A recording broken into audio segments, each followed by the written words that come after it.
समस्त जगतां मधुकैटभारे तौ वेतराक्षि परितोषिणि पत्नीठ्ये नाथानुबद्ध भुवनावनबद्ध दीक्षे प्रत्यक्ष देवतर्वे तव सुप्रभातम् ध्याये अखिलाश्रित वरप्रदकल्पकल्पे विश्वप्रदामनिलयामल दिव्यभासे आयाहि शीघ्रमघनासिनि संविधाना श्रीसूर्यदैवतव मे तव सुप्रभातम् प्रेम्णा वरं पति पुरस्मृतिमस्नुवाने नव्याब्जरागसहजन्म मनोज्ञकान्त्या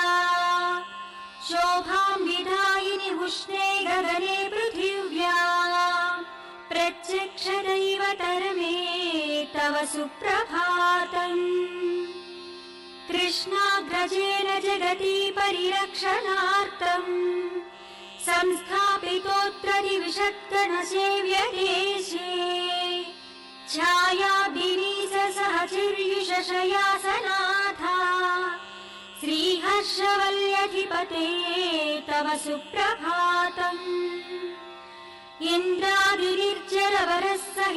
इन्द्रादिनिर्जरवरसहितावरोधाः सन्तानपुष्पविलसत्करसम्पुटास्ते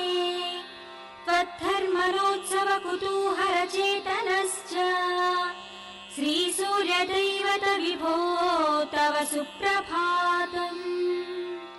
तरं विरौति गृहकुक्कुटमण्डलीयम् पारावताः कलरवं कलयन्ति भाल्या केळीषु कामलयमारुतमालवन्ती प्रत्यक्ष दैवत विभो तव सुप्रभातम् उत्फुल्ल चम्पक कुशेशय पाटलाना गन्धादिवास सुरभिशिशिरो मृदुश्च त्वां सेवते मरुददृश्य वपुर्महात्मन् श्रीसूर्यदैवत विभो तव सुप्रभातम् स्वामिन्नदप्रवृजिनापः पुष्करिण्या स्नाताः प्रपूतमनसः स्मृतिवर्मनिष्ठाः गायन्ति साममधुरं ऋषितुल्यविप्राः श्रीहर्षवल्यधिपते तव सुप्रभातम् रम्याग्रहण्यविततौ कलभाषिणीना वीणानिनादकलितामृतभव्यगानम्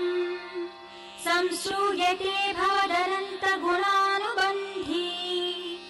श्रीसूर्यदैवत विभो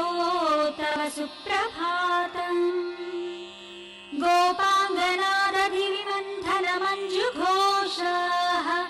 सत्ब्रह्मचारिमुखनिर्गतमन्त्रपाठाः प्राभोति किमपि करोति तवाज्यसेवाम् प्रत्यक्ष दैवत विभो तव सुप्रभातम् प्रत्यूषरागसु मनोहर पुष्करिण्या किञ्चिद्विकासि कमलोद्गत भृङ्गराजिः